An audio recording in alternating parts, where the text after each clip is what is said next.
but also because he's actually popular. This poll found Kemp's favorability to be at 58%. Yeah, 58% of voters in Georgia say they have a favorable opinion of Brian Kemp.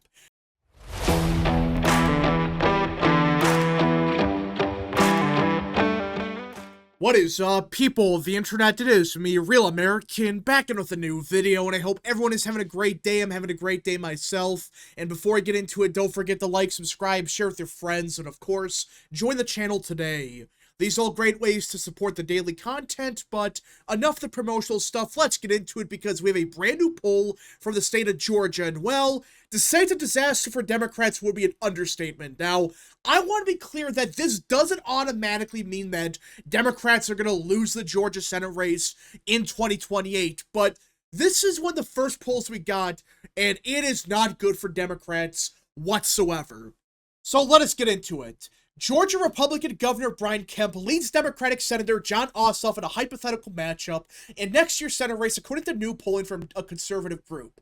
The poll, conducted by WPA Intelligence for the Club for Growth and shared with Politico, also found Ossoff leading by double digits over several other potential GOP candidates. Now, I gotta be clear that yes, this was a poll conducted by a Republican group. Club for Growth is a conservative organization, and WPA, they are a group that polls for Republican groups. So you could argue that, well, maybe it's a bit biased towards Kemp, and maybe it's a bit misleading. I understand that. But it is clear from this poll, which again, I'm not saying that he's gonna win by 15 points or Ossoff's gonna win by 15 or whatever, but it's clear that Brian Kemp, you may not like him, but it's clear that he is our best candidate in the state of Georgia. In a head-to-head matchup, Brian Kemp leads Jon Ossoff 46 to 40% with 14% undecided. So there's a good chunk of voters that are undecided. You could argue, well, that's because of name recognition, but does that really make sense? This is Brian Kemp versus Jon Ossoff. One's the governor and one's the current senator of the state. So while it's possible that maybe Kemp has slightly more name recognition because, well, we all know that he had a lot of drama and beef with Trump a couple years ago, does that really explain him winning by 6 points? Let's be honest. You may not like Brian Kemp, you may think he sucks at some issues, but he is actually popular in the state. This is a state that is not as Republican as it used to be, and, well, Trump won it by only 2 points. Despite that, later in this poll, you'll see that, yeah, Brian Kemp is very popular. In a Trump plus 2 state, he's up by 6 points, and his favorability numbers are even better. By contrast, Ossoff leads other Republicans, including Buddy Carter by 13 points, Mike Collins by 10, Insurance Commissioner John Kane by 16, Rich McCormick by 11, and Secretary of State Brian Raffensperger by 14. Which, funny enough, Brian Raffensperger, the supposedly electable candidate, underperforms everyone else except for John Kane. That's it. The electable Republican underperforms even Mike Collins and Rich McCormick.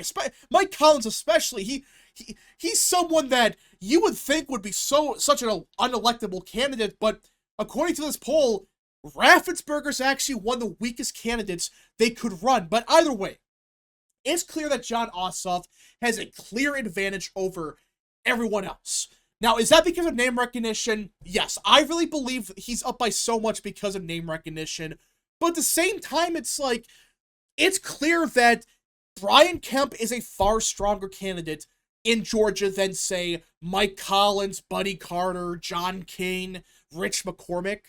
The survey of 500 likely Senate voters was conducted in mid-January and had a margin of error of 4.5%. Kemp, the most popular Republican official in the state, has not said whether he will run for the Senate seat in 2026, which, that's the one question mark. Will he actually run? Now, some people have said, oh, he might run for president in 2028. Guys, if he runs for president in 2028, he is a far dumber person than I thought he was. I think Brian Kemp's a smart guy, and he understands that, no, running in 2028 is political suicide. All that's going to happen is J.D. Vance is going to win, and your political career is dead. Now, the Nikki Haley's and the Chris Christie's of the world, they're probably running, but their political career's already dead. But Brian Kemp, he could still get the Senate seat. If he runs, which it sounds like he will, I mean, it's clear that Republicans are trying to get him to run. He has a good chance of winning here.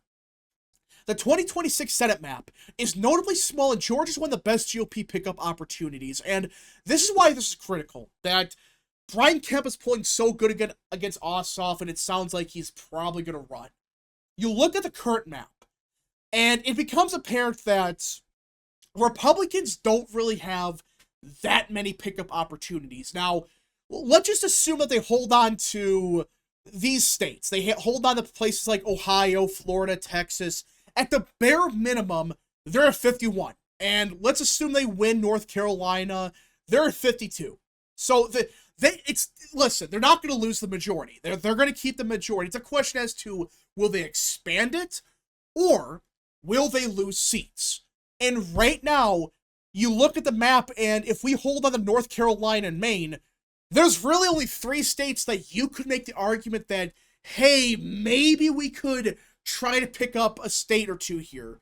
That's, of course, Michigan, Georgia, and surprisingly New Hampshire, which it may happen because the Democrat senator, it sounds like she's not going to run, and the state of New Hampshire in 2024 shocked everyone with how close it was. I mean, Trump lost it by only 3. This was a state that's been trending to the left for years now, and no one, and I mean no one, thought it was going to be this close. Most people thought it was going to be like Harris plus 5, plus 6, 7, 8. It was Harris plus 3. Not even Harris plus 3. It's Harris plus 2.8. That is awful for Democrats, and if she retires, the senator there, they could be in trouble. But let's be honest. Of these 3 states, I think Georgia is the easiest if Brian Kemp runs. Because, for starters, it's clear. The polling is clearly showing that he is the strongest candidate by far. But also because he's actually popular. This poll found Kemp's favorability to be at 58%. Yeah. 58% of voters in Georgia say they have a favorable opinion of Brian Kemp. Now, I want to clear about one thing. This doesn't automatically translate to the Senate race. We saw this in Maryland in 2024. Just because you're a popular governor does not mean, yeah, I could win a very Republican or very Democrat state. No. Yes, being a popular governor, it might help. But it doesn't automatically mean you're going to win. But the difference is, from Maryland is, this is Georgia. Georgia, the swing state. It's not like it's a Harris plus 5 or Trump plus 5 state. This is a 50-50 state. Not like a Harris plus 30 state like Maryland is. So, with the state of Georgia being a swing state, getting a very popular governor who won re-election by a lot, by the way, to run against Jon Ossoff is our best option. So I know he's not the best person. I know people don't like him, but he's our best option in Georgia. And if you want to flip the state, you gotta run Kemp. Because who else can you run? And that's the scary part. This is what I gotta tell people. If we don't run someone like Brian Kemp, we're getting stuck with Taylor Greene. I'm sorry, that's the truth. You're gonna get stuck with someone like Taylor Greene. Do you really want to deal with her? She would get absolutely demolished. It would be a complete landslide. It would be a beatdown so badly that it might drag Republicans up and down the ballot down with her. That's why I'm saying, run Brian Kemp.